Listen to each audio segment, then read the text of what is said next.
Qadamjaranda o'zgacha qirg'oqlar bo'limining 2020-yilga qarata bekitilgan planning negizida bugun Qadamjar Halman rayonida joylashgan Bayaman Botir bozorida o't taktikalik mashg'u o'tkazdik. Negizgi o't taktikalik mashg'uni o'tkazgan maqsadimiz o'zlik quramda o'tga borgan yerda o't o'chiruvchilarda harakati, operativda o't o'chiruv, jana odamlarni den sog'lig'ini, umrini saqlov bo'lib hisoblanadi.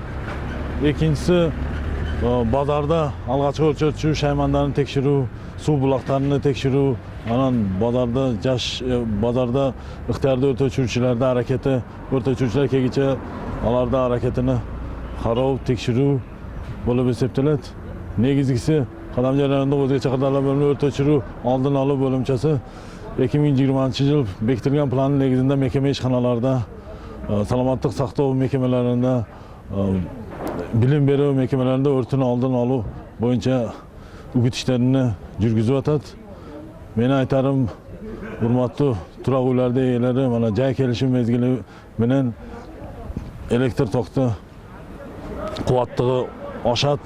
O'shaning negizida turar uylarda ichida qo'llanib turgan, ishlatilayotgan jilliq shaymonlarni e'tibor bilan ishlatganlar. O't chiqu negizgi maqsadi mana shu jilliq elektr jilitgich shaymonlardan chiqyapti. Hozir negizi qarovsiz qoldirib olganlar. Jashmonlarda, turar uylarda qarovsiz qoldirib olganlar. Qadamjaranda o'zgacha qirg'oqlar bo'limining o't o'chiruv oldin olish bo'limchasining boshchisining o'rinbosari Mayor Valiyev.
Bölümünün Can Korkulu bölümünün başçısı Kapitan Salim.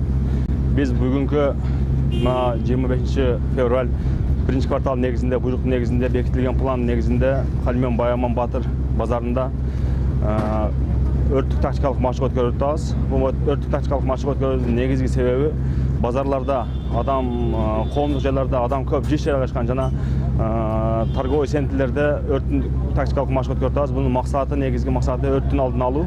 Adamlarga tushundirish ishlarini yurgizib жатабыз. Buni men neni demoqchimiz biz? Eng birinchilikda adamlarning ömrünü saqtoo jana buyumdарын qimmat bahloo sensiyalar saqlab qolunda. Bugungi kunda mana Ekatek militsiya jana tez yordam oruqxona bilan birgalikda ishlar o'tkazilib o'tadi. Bugungi kunda Bayaman Batır bazarında örtük taktikалық mashg'ulot o'tkazildi. Өрттүк тактикалык машыгууга 2 пожарный машина тартылды. Бир Кадамжай номер 76-га каршы куткаруу бөлүгүнөн, экинчиси 154-га каршы куткаруу бөлүгүнөн жана АСМ куткаруу автомашиналары тартылып, биргеликте иш-чаралар өткөрүлүүдө.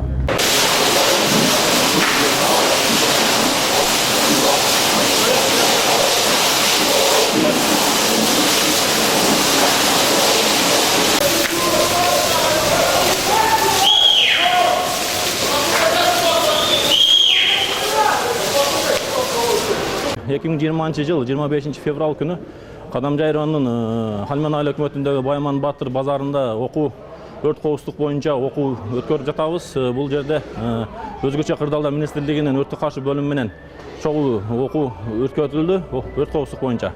Негизинен айтып өтсөк, бул жерде өрт коопсуздук боюнча дарыгерликтер жакшы эле аракетте өткөрүлдү.